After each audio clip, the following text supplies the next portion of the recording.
C'est notre rendez-vous estival avec l'histoire tout l'été à 7h06 sur Europe 1 avant Historiquement Vôtre à 16h. On retrouve David Castello-Lopez. Bonjour David.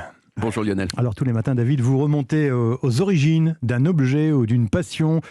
Aujourd'hui c'est un objet assez particulier que vous allez nous raconter en quelque sorte. Il s'agit du déodorant. Oui, c'est vraiment une des grandes injustices de la vie. Il y a des gens qui sentent mauvais. Et d'autres qui sentent bon. Moi, par exemple, je sens super bon. Je l'ai pas fait exprès. Vous voyez, c'est comme ça. Et je veux pas m'avancer non plus, mais j'ai l'impression que vous aussi, vous sentez bon. Si je venais, il faudrait pour confirmer que je m'approche de vous. Mais à cause du Covid, je peux pas. Et c'est dommage. J'ai envie de dire pour vous surtout, parce que vraiment, je vous dis, je sens super bon. Bon, alors déjà, pourquoi est-ce qu'on sent mauvais ?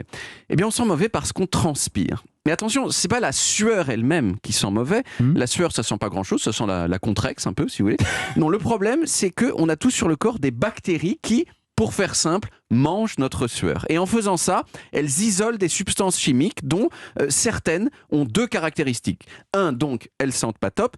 Et deux, elles sont très volatiles, ce qui fait qu'elles voyagent dans l'air et qu'on peut les sentir même à distance. Et donc, les produits qui nous aident à ne pas sentir mauvais, ils ont tous en commun d'agir sur les phénomènes que je viens de décrire, et en particulier sur la transpiration elle-même, puisque si les bactéries n'ont pas de sueur à manger, eh bien elles ne peuvent pas fabriquer les substances qui sentent mauvais.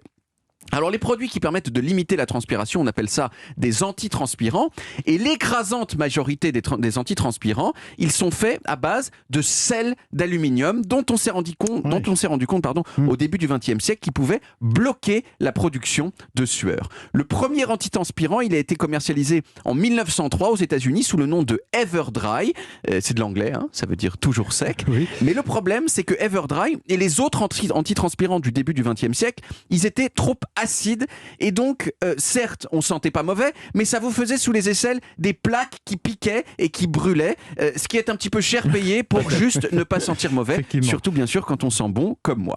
Mais dans les années 1940, il y a un monsieur américain avec un nom français, Jules Montenier, qui a trouvé une façon de diminuer l'acidité de la formule tout en gardant son pouvoir antitranspirant. Et son invention, elle a été utilisée pour commercialiser aux États-Unis le premier antitranspirant moderne qui s'appelait Stop It. Comme toujours, il y a eu des pubs à la télé avec un slogan qui a marqué beaucoup de gens aux États-Unis à l'époque. On écoute. At your favorite drug or cosmetic counter, ask for Stop It Spray Deodorant.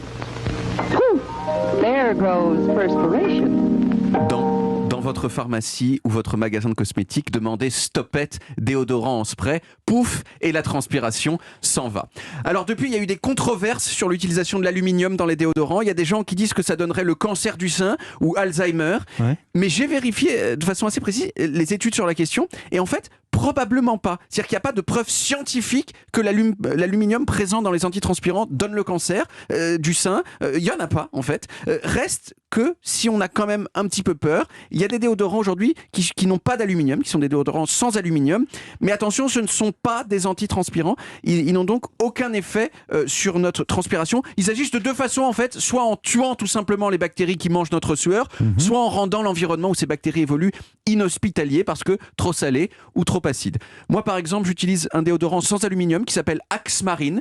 C'est un déodorant dont beaucoup de gens considèrent qu'il est cheap, si vous voulez. Oui. Mais qu'est-ce que vous voulez que je vous dise ? Sur moi, ça sent aussi super bon. C'est-à-dire que je sens tellement bon que sur moi, un déodorant à 3 €, ça devient du Chanel.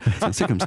Merci David. Qu'est-ce qu'on apprend comme chose avec vous tous les matins ? Merci. Rendez-vous cet après-midi avec Stéphane Bern et Mathieu Noël dans Historiquement Vôtre dès 16h. Aujourd'hui, ils se sont créés un personnage. Ce sera le thème de l'émission avec Romain Gary, David Bowie et Hulk. À demain David. À demain.